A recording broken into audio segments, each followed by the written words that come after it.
Bonjour à tous. Dans cette vidéo, on va regarder et corriger un DS sur l'atténuation d'une onde sonore qui est un chapitre de Bac Pro en physique. Alors, première, terminale, ça dépend des groupements. Pour les Bac Pro bâtiments, c'est du niveau terminal.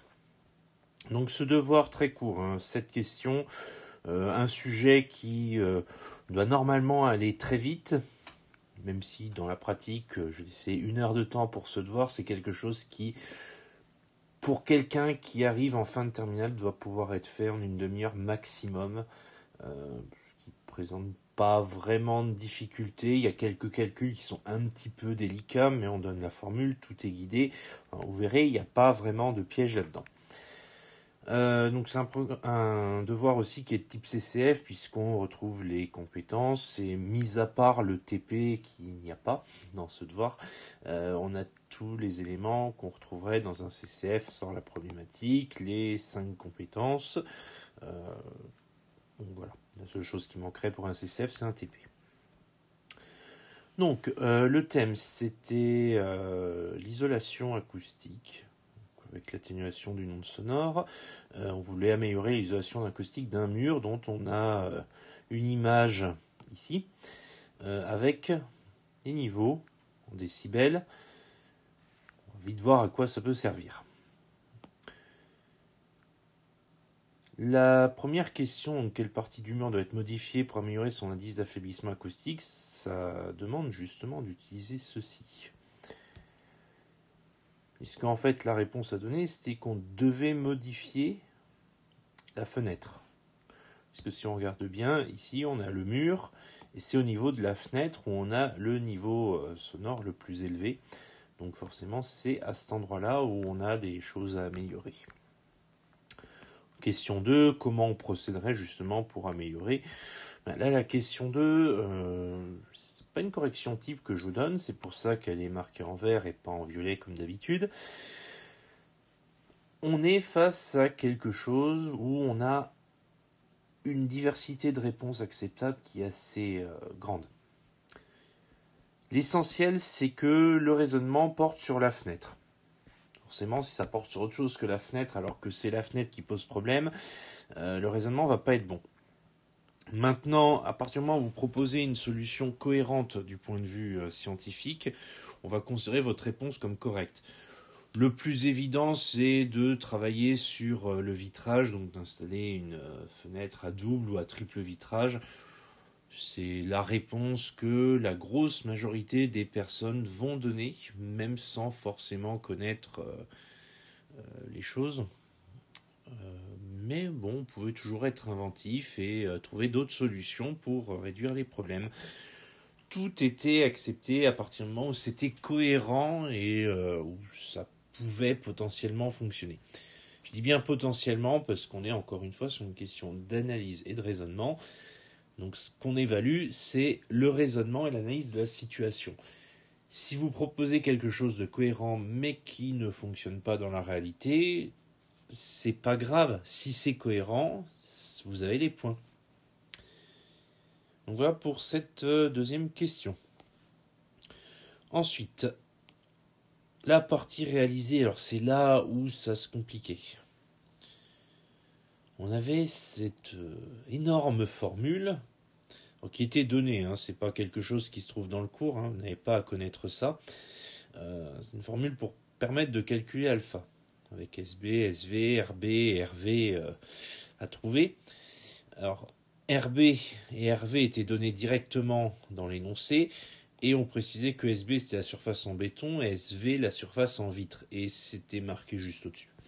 Donc du coup, on fallait prendre la formule, remplacer SB, SV, RB et RV par les valeurs, ce qui nous donnait ceci.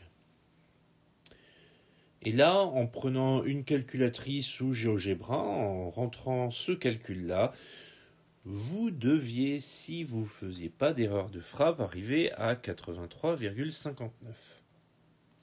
Et du coup, en question suivante, on vous demandait de calculer R avec la formule 20 log de alpha. En tapant 20 log de 83,59, on trouvait 38,44 décibels. Ce qui nous permettait de répondre aux deux questions d'un coup. Maintenant, la question 5, on nous dit de calculer l'indice affaiblissement R du mur si on remplaçait l'ancien vitrage par un double vitrage pour lequel RV égale 42 décibels. Ben là, du coup, il faut se relancer dans le calcul.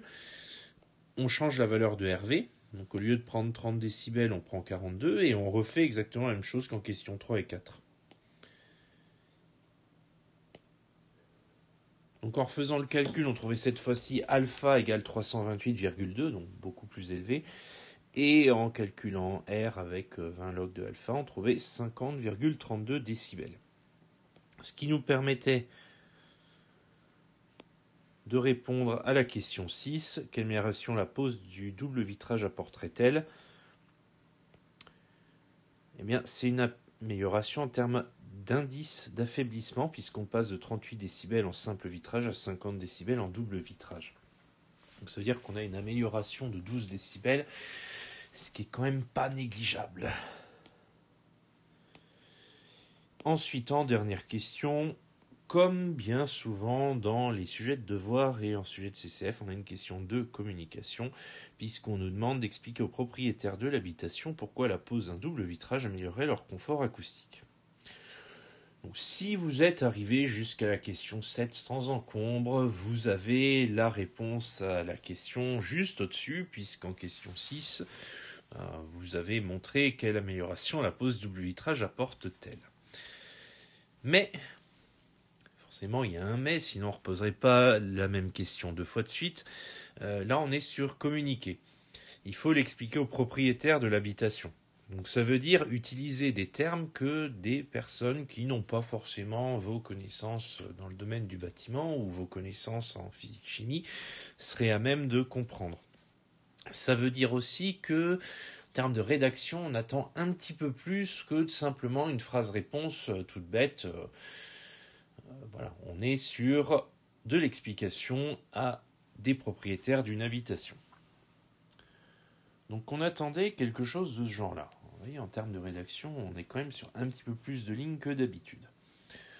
Donc déjà, on s'adresse à des propriétaires. Si on regarde dans l'énoncé, on ne dit pas trop quel rôle on a, mais si vous faites l'étude acoustique, donc on pourrait imaginer sans problème que dans ce devoir, vous jouez le rôle de l'expert en isolation acoustique. Donc forcément, les propriétaires de l'habitation, c'est pas de vos amis, c'est pas des gens que vous connaissez, c'est des personnes qui vous demandent une étude, et donc il faut utiliser un langage qui est quand même assez soutenu. Donc on commence forcément par madame ou monsieur. Donc après, on déroule l'explication avec des mots simples, on rentre pas dans du détail technique, ni dans du détail en expliquant les calculs étape par étape, ça n'intéresse pas les propriétaires d'une habitation. Eux, ce qui les intéresse, c'est de savoir quel sera l'avantage du double vitrage. Donc il faut bien expliquer que ça permet de réduire le niveau sonore dû au bruit de l'extérieur dans l'habitation. On peut préciser que c'est de l'ordre de 12 décibels. On pourrait éventuellement expliciter ce que représenterait 12 décibels ou pas. Après, ça c'est à vous de voir, suivant le temps qui vous reste quand vous êtes à cette question-là. Mais, par contre, réduit de 12 décibels, c'est pas la peine d'en dire plus, c'est pas la peine de donner des tonnes de détails derrière, de parler de l'indice R, du calcul de alpha, tout ça, des propriétaires d'habitation, ça les intéresse pas. Eux, ce qu'ils veulent, c'est ne plus entendre les bruits d'extérieur. Donc simplement indiquer que cette réduction permet d'améliorer de façon assez significative le confort acoustique dans l'habitation. Ce qui est le cas, hein, parce que 12 décibels c'est quand même assez conséquent et ça permet de passer d'un environnement bruyant à une pièce plutôt calme. Surtout pour des bruits venant de l'extérieur qui peuvent quand même être un petit peu pénibles à la longue. Donc à la fin vous pouvez signer. Vous pouvez mettre cordialement, vous pouvez mettre bonne journée, vous mettez quelque chose d'assez poli. C'est un message à des propriétaires, donc toujours langage soutenu. Donc voilà pour ce devoir. Donc, comme je vous l'ai dit, pas très difficile, relativement rapide à faire. La seule chose, c'est qu'il fallait vraiment sur la partie réalisée ne pas se planter dans les calculs. Tout était donné, il n'y avait pas de formule à connaître, simplement faire preuve de logique. Je ne même plus en disant qu'il était tellement accessible que n'importe qui, avec un minimum de connaissances en maths, pouvait répondre aux questions en faisant preuve de logique et de bon sens.